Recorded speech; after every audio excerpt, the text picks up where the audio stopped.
这个是我用了4年多的厨房，最近几天呢，我连着在4、5个厨房切换，不禁感叹有些厨房好物和设计真的很重要。那今天就来跟大家一一分享一下。第一个是大单槽，不管是选双槽还是单槽，最重要的是至少要有一个槽是大的。我这个大小只能说勉强够用，所以去年给老家重新装修的时候就吸取经验教训，选了个更大的。大家在选的时候也不要只看宽度，深度和高度也很重要。我小叔子家的水槽就是深度不够，洗大锅不是很方便。另外石英石材质真的挺容易脏的，建议大家慎选。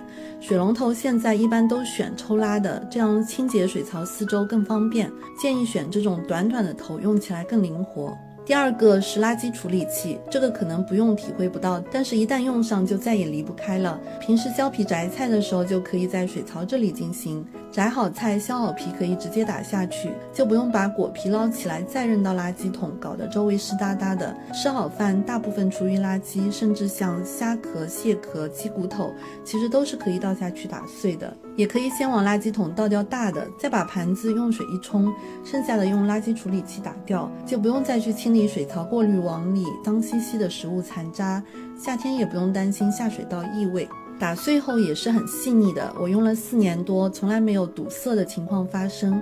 倒是之前那个垃圾处理器坏了，我超级不习惯，不过现在换的这个更方便了。以前呢是要把水龙头打开，再按一下无线开关，在水槽边等着，感觉垃圾打完了再关掉开关，再关掉水龙头。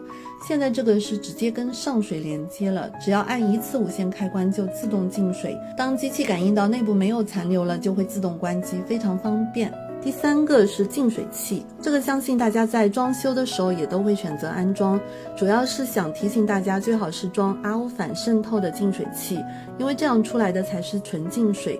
像家里很多电器，比如蒸烤箱、咖啡机这种带水箱的，都是要加纯净水的，不然时间长了很容易因为水垢堵塞机器内部的水路而造成机器故障。能直接出各种温度水的设备也很重要，喝温水热水不用等待。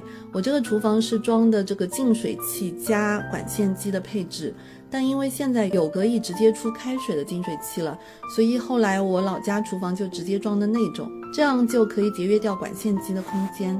第4个是高低台面的设计，现在一般都提倡大家做高低台，我2个厨房也都是做的高低台，我觉得非常好用。也就是洗菜切菜区高一点，让我们尽量不用弯腰，炒菜区矮一点，尽量不用抬胳膊。但是前几天我表哥搬新家，我不是去他家了吗？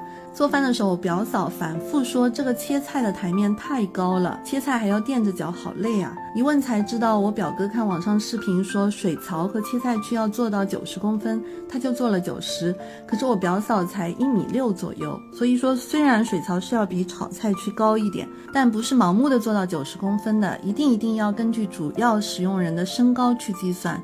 计算公式我打屏幕上了，一定不要再做错喽。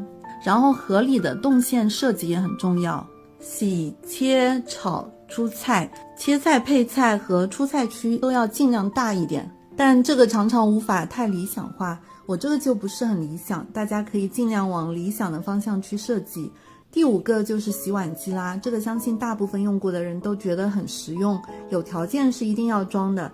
它不仅仅是代替你洗碗，更重要的是我觉得它洗的比我手洗还要干净、干爽、透亮。而且除了洗碗，它还可以洗很多东西，比如各种厨具啊、油烟机、滤网啊、玻璃灯罩啊、抹布啊。所以给大家的建议就是，不管家里几口人吃饭，就选条件允许内的最大容量的就可以了，因为你会什么都想往里面塞。最后一个是工具抽，厨房各种各样零零碎碎的工具真的很多，建议安排至少1个这种矮的工具抽，然后用分隔键分隔一下，这样就很方便归类拿取，非常实用。也可以做成抽中抽的样子，外观更好看，但是使用起来还是这种外抽会更方便一点。好了，暂时想到这些，那今天就先这样，拜拜。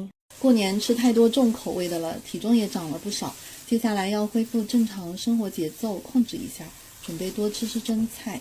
今天就来适当备点菜，因为肉类一般都需要提前腌制，也很适合作为备餐，所以主要备点肉菜。特意让老板把排骨剁得很小，这样更适合蒸。要多冲洗一下，去除血水。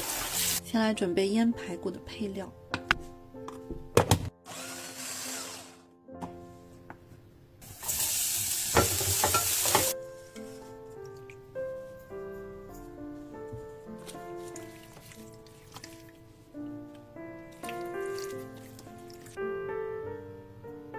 这里大概1斤半的肋排，准备分2顿吃，一顿用来清蒸。蒸排骨的时间其实有点玄学，可以蒸10分钟，口感比较嫩滑。如果喜欢软烂脱骨的效果，就蒸30分钟以上吧。另一顿可以做成排骨煲仔饭。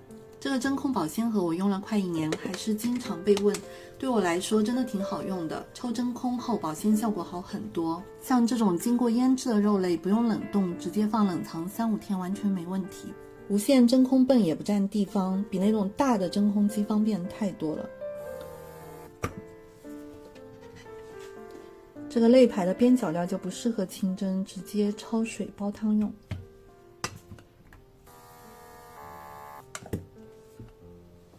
再来腌一下鸡翅。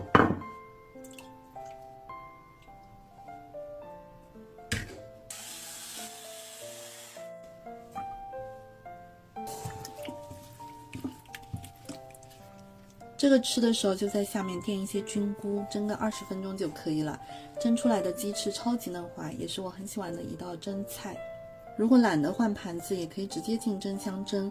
这个是食品级的玻璃材质，很耐高温。再搅一点肉末。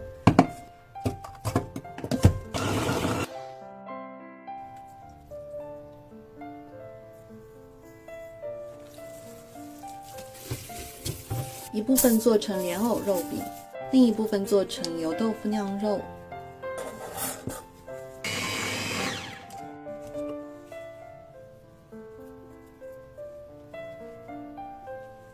先放冰箱冷冻定型，再装真空袋抽真空。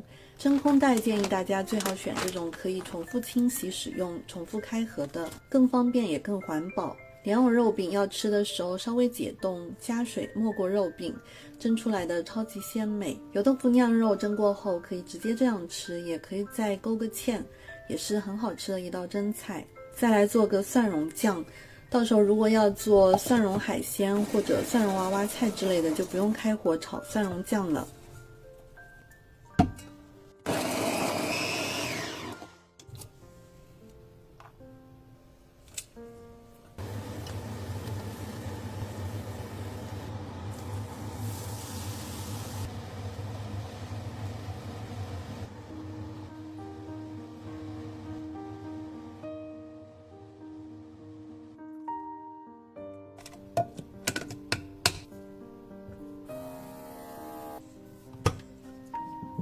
这种味道大的最好用密封性好的保鲜盒保存，不然可能整个冰箱都是蒜味。过年还剩下很多辣味，今天也一起处理了。其实直接用真空保鲜袋真空冷藏保存就可以，因为我上1年就是这样放了差不多1年都还是好好的，口感也都被保留得很好。这些辣味其实都很适合蒸着吃，比如腊肠可以蒸米饭吃，也可以跟一些蔬菜蒸着吃，比如蒸笋片、蒸花菜，还留了一小部分酱油肉，用真空盒保存，这样随时拿一些炒菜吃，蒸着吃也挺好的。其他冰箱存货其实还有很多，因为过年基本没在家吃饭，有炸物，有新鲜的，到时候可以一起换着吃。然后因为存货太多了，所以我最近只另外做了酱萝卜这一个酱菜，可以解解腻。这个也是一定要用密封性好的保鲜盒，不然也是味道挺大的。前段时间就发生了个乌龙事件，我以为我这个配套的真空泵坏了，真的超级不习惯。像这个酱萝卜没有抽真空，冰箱连续几天打开都有很重的异味。还有草莓、蓝莓这种低糖莓果类我会长期备着，因为长期要吃。每天洗也挺麻烦的，洗好擦干水分，用这个盒子保存，记得加一张厨房纸吸湿，存个1礼拜左右没问题，依旧很新鲜饱满。